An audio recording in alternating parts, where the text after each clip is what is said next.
Hey, hey, hey, hey, welcome one and all to the Afrobeat section of the Lily White Nation, the channel that captures the passion, the spirit, and the glory of Tottenham Hotspur from an African perspective. The question on everyone's lips is this: Spurs challenge. Let's find out from the other side.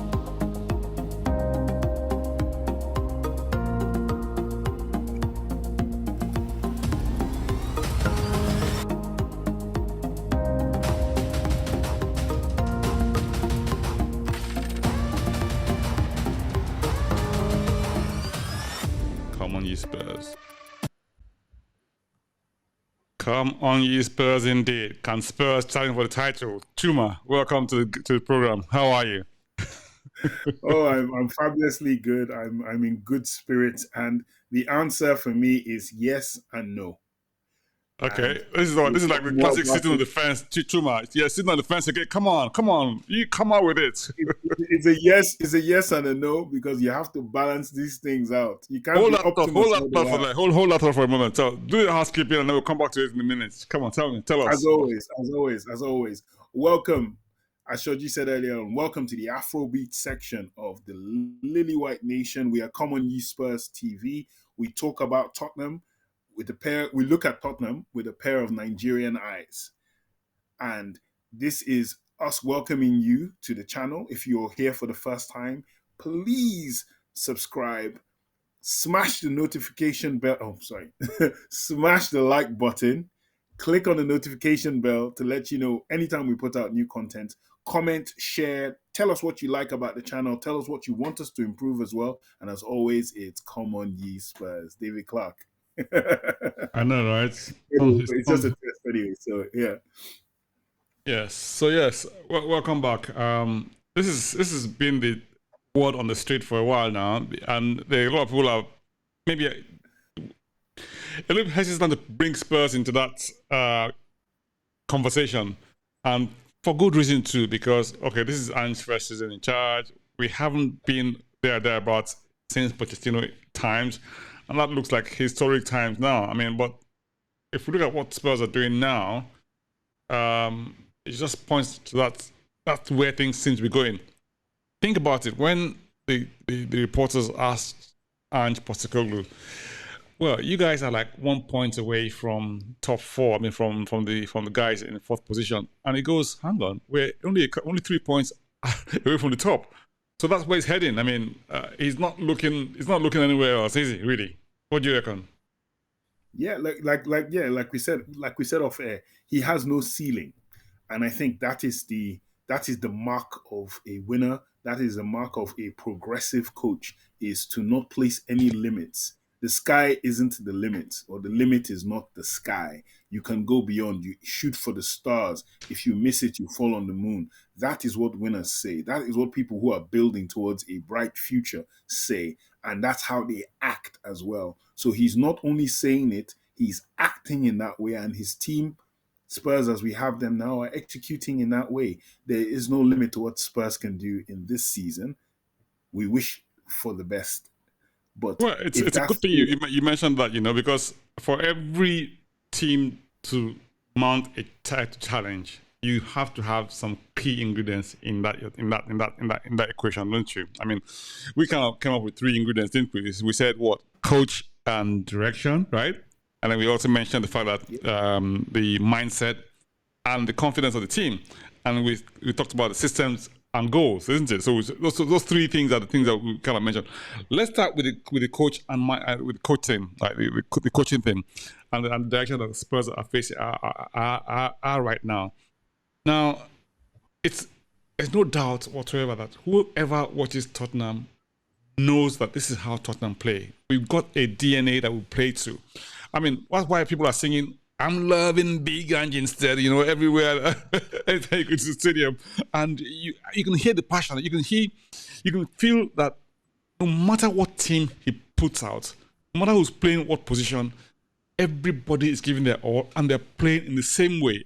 We had a back four of 3 fullbacks or 4 fullbacks, right? And they were playing exactly the same way as we played when we had Romero, we had Van der Ven, who were man in the middle.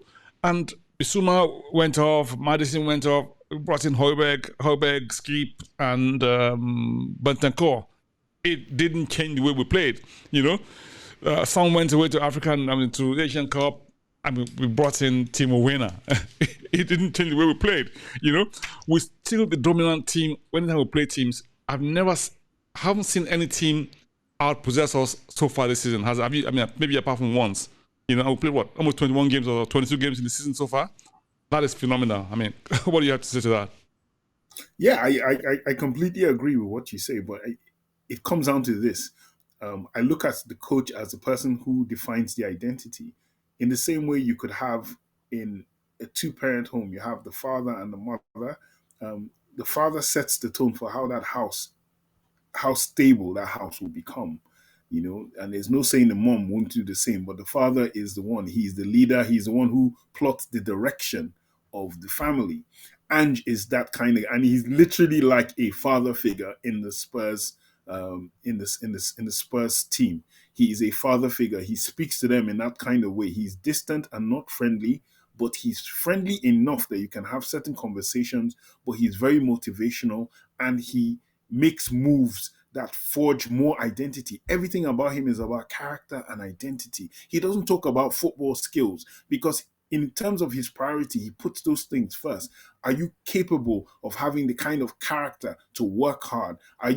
Is it possible for you to embrace the identity that I am trying to create in my squad? Those are the two most important questions to him as a coach. And then your skills coming next. How fundamentally sound are you in football? And when you combine this thing, you get that the magical results that we are seeing right now. Because this team, 9 months ago, 12 months ago, they're unrecognizable from what they were then to now. You know, and like I said, he doesn't react to anybody else. He doesn't dance to any other coach's tune. He puts his team out to play like himself. The team are a reflection of him. If I was going to use another analogy, I would compare Tottenham Hotspur at this time to a bus, and he's the bus driver. But the difference in this bus is he's only picking select customers to get on the bus. Select passengers are getting on this bus, and they all want to go in the direction the bus driver wants to go in. Some of them may not fit the bus exactly as they should, but they are in it and they are following orders to the T, and it's only spelling good results for Spurs right now. It's interesting you come up with that. You know, this is where you're saying that, look, the coach sets the tone. He also sort of has an effect on the mindset that the team adopts, right? We look at the mindset of the team now, right? We so focus on attacking, on everybody playing the way that team is meant to play, regardless of what happens in the match. I mean, I know you've said this before when we had this conversation about how he allows his players to do what they need to do regardless of what happens. And when they do what they need to do, he doesn't have to go at them because they made a mistake. He just goes and goes again. We've had this conversation before, haven't we, Chuma? Yes, we have. Yes, we have indeed. And this is the beautiful part of it is I would liken this to he took away the fear of failure. The fear of failure is a huge thing for us as individuals in life and in society. It's even, I wouldn't say greater in when you're part of a team, but for those of us who've worked in the corporate world, or you've worked as part of a team at any kind of establishment, or you've been a part of a team in sports, the fear of failure is the flip side of faith and trust. When he took away the fear of failure, saying, regardless of what you do, if you do what I say you should do, I will take the blame. It will never fall on you. Once he took away the fear of failure, what you're left with is bravery. And to play attacking football, in my opinion, it involves bravery that can involve risk. Playing out from the back is risky. You have to be very brave to play out from the back. And that's what he has instilled in them.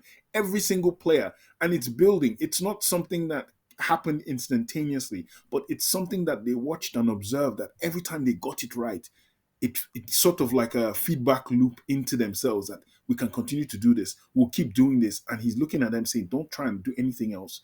I don't know if you remember, like in the first match or two matches, Højbjerg kicked a long ball, and you could see him screaming at Højbjerg, like, why would you do that? But in layman's terms, that was the right thing to do. You're trying to relieve pressure, so you boot it out. When in doubt, kick it Butch it out. out. Ange's one is no. Ange's like Brian Clough's famous statement that if God intended us to play football in the sky by kicking long balls, he would have created a pitch in Both heaven. pitches in the sky. Exactly. So there you go. So Ange's like you said, the mindset, and that breeds confidence. And you're seeing the confidence. We went to Old Trafford and we passed out from the back at Old Trafford. And Manchester United, yes, in a fallen form, yes, in not as good as they've been in their conquering years, but they're still a very good force. They're very good at pressing as well. They have players who can press, yet we played out. Why? Ange has instilled a certain confidence, a certain bravery, and like I said, he has flipped the coin from fear to faith. The mindset is actually solid. That's what we're saying, basically, right? So the mindset in that team is become the mindset of a can-do kind of team. And we said it in one of the episodes saying, look, Tottenham have built together a can-do squad whereby they can just almost like do anything that they want to do. And that's remarkable. And that's down to the coach.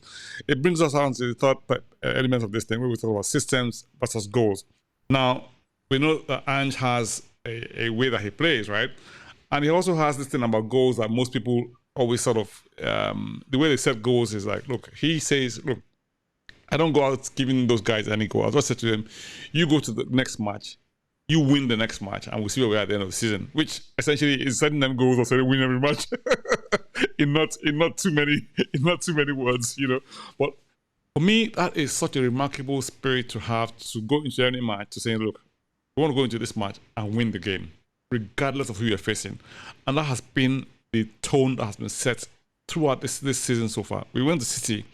I mean, everyone thought City was going to obliterate us.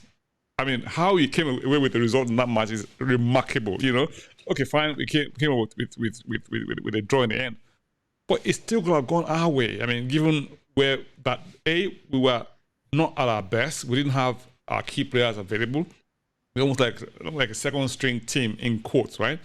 But, I mean, everyone says football at the end of the day is a squad game. So whether you have injuries or not, suspensions, you just got to play what you got. And my God, Ange is playing football with what he's got, and no one can doubt that. I mean, I think it's very, very difficult to sort of quibble against that, isn't it? Yes, very true. And I loved the fact you used the Man City game as a point of reference, because by that point we had already lost some players. So we had a makeshift back four. We lost our main creator in Madison as well. But to put it in pure context, it's this. Ange wants to win. That's the overall goal. It's not to win the season. It is not to win the trophies. It is to win every game that he puts his team out to play. In order to win this game, he wants to win it by playing attacking football, by possessing the ball, by imposing his will on the opposition, not giving them an opportunity to attack him, to recycle and regain the ball as soon as it is lost, to keep his foot on their neck. And in order to do this, he has created systems of play, systems of build-up, systems of progression. He has created a framework that the players have to follow every single game, regardless of who is on the pitch. It doesn't matter if you're a high quality player or a low quality player, you're expected to follow this. This is the equivalent of saying you have a very high IQ person and a low IQ person, and you get both of them to work in McDonald's. McDonald's, as a corporation and as a business, has a set framework of how you grill burgers, how you do the cheese, how you put the patties on, and everything is done in the same way. It doesn't matter if you're smart or stupid, slow or fast. You have to keep doing it the same way, and it brings the same result. And McDonald's is always in profit every single year. This guy has transposed that in a football kind of sense. My framework works.